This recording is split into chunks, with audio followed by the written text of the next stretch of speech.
네, 다음 키워드는 머스크 첫 패배 보겠습니다. 위스콘신 대법관 선거에서 머스크가 지지했음에도 불구하고 공화당 후보가 민주당 후보에게 지는 사건이 발생을 했습니다. 여기 어떤 의미를 좀 부여할 수 있을까요? 일단 이게 상당히 저는 이게 약간 의외인데 트럼프 2천만 달러를 투입하고 하루에 200만 달러씩 슈퍼팩을 100만 달러씩 두 명에게 줬단 말이에요. 근데 줬어요. 상당히 놀랍습니다. 이게 상당히 놀라운 거고 사실 어제 이제 특보로 나왔었는데 우리나라에서는 크게 다루진 않았습니다. 근데 저는 되게 의미 있게 봤어요. 어제 이제 미국 뉴스를 보면서 약간 의미 있게 보면서도 이게 재미있다고 봤어요. 이게 작용이 있으면 반작용이 있다라는 생각도 좀 했습니다. 그러면서 이제 트럼프 2기 행정부에 대해서 이제 전국급 민심의 평가가 아닌가라는 생각이 듭니다. 그러니까 이게 광폭 행보를 하면서 너무 이렇게 독재적인 어떤 그런 거에 대한 어떤 반감이 좀 나온 게 아닌가라는 생각이 들고요. 트럼프 재임 이후에 처음으로 이제 마주한 대중적 평가였습니다.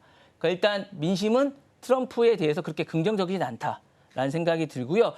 아주 적은 표 차이로 이긴 경합주였지만 어쨌든 민심이 이렇다라고 얘기를 하고 있고 보수 성향의 후보입니다. 이게 보수 성향의 후보가 강한 쪽이었고 트럼프의 강경한 초반에 대한 반감이 아닌가라는 생각이 듭니다. 그리고 이제 일론 머스크의 정치적 실험이었습니다. 이게 사실은 이쪽 후보가 거의 나오지 않았어요. 그리고 일론 머스크가 거의 이 치즈의 모자 혹시 보셨는지 모르겠지만 치즈 모자를 쓰고 나왔거든요. 그 모자를 쓰고 나오면서 계속 일론 머스크만 나왔습니다. 그 후보는 거의 안 나오고 일론 머스크 선거였어요.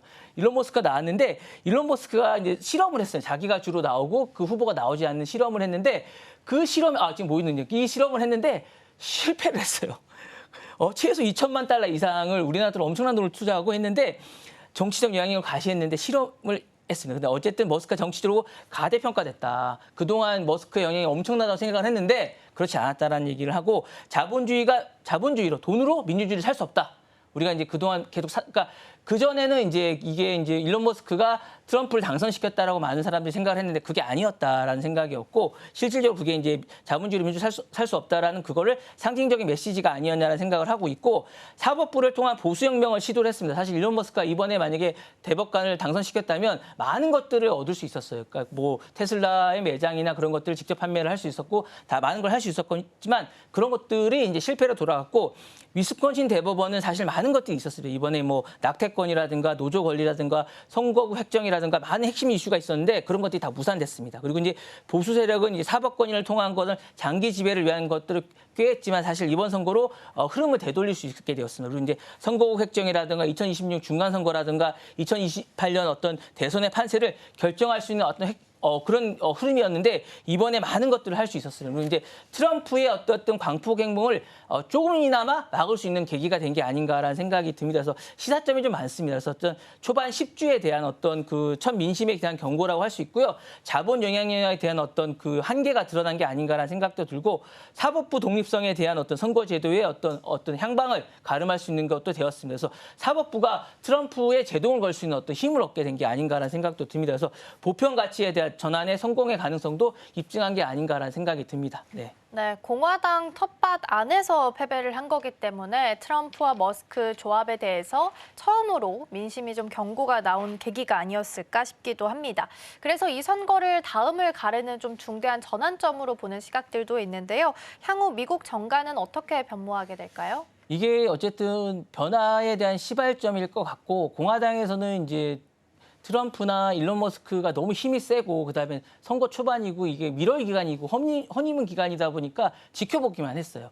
그래서 아무 얘기도 안 했어요, 사람들이. 근데 이게 졌잖아요? 그러니까 할 얘기가 많은 거예요. 트럼프 행동이나 머스크의 행동에 대해서. 그리고 최근에 이제 뭐 계속 정부나 이런 것들 줄이고 뭔가를 하는 행정명령에 대해서도 이제 할 말이 많은 거예요. 그러니까 공화당 내부에 대해서도 이제 균열과 재편이 있을 것 같습니다. 그래서 트럼프 재선 성공 이후에 무차별 정책이나 강경한 행정명령이나 이런 거에 대해서도 사실은 정통적인 보수층이나 머스크 연합에 대해서도 갈등이 심화될 가능성이 충분히 있습니다. 그리고 공화당 내 온건주의자도 많습니다. 이런 분들이 국방, 외교 그리고 지금 하는 관세에 관해서도 사실은 여지에 틈이 있습니다. 그러니까 우리나라에서는 좋을 수 있는 그런 여지가 있을 것 같아요. 그리고 예상되는 변화나 트럼프의 어떤 중심 공화당이 트럼프 대 탈트럼프 구도가 심화될 수 있는 여지가 있습니다. 그리고 이제 가치 보수가 회복될 여지가 좀 있다라는 데서 저는 긍정적으로 봅니다. 그리고 민주당의 전략도 리브랜딩 될 수 있다고 봅니다. 사실 바이든이 패한 이후에 민주당이 너무 힘이 없었어요.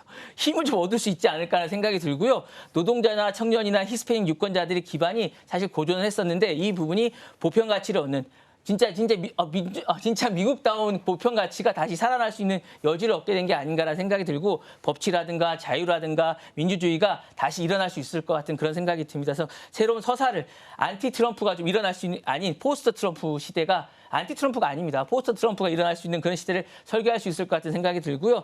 민주당이 다시 일어날 수 있고 AI의 어떤 기술 규제 같은 그런 거에 집중하면서 다시 이제 민주당 쪽의 어떤 계열이 집권할 수 있는, 그러니까 집중할 수 있는 그런 힘을 얻게 되는 게 아닌가라는 생각이 듭니다. 네. 네, 이에 따라서 위스콘신 결과에 따라서 2026년 중간 선거를 앞두고 공화당 측에서는 전략을 좀 수정하는 게 불가피하지 않을까라는 부분도 함께 염두해 주시면 좋겠습니다.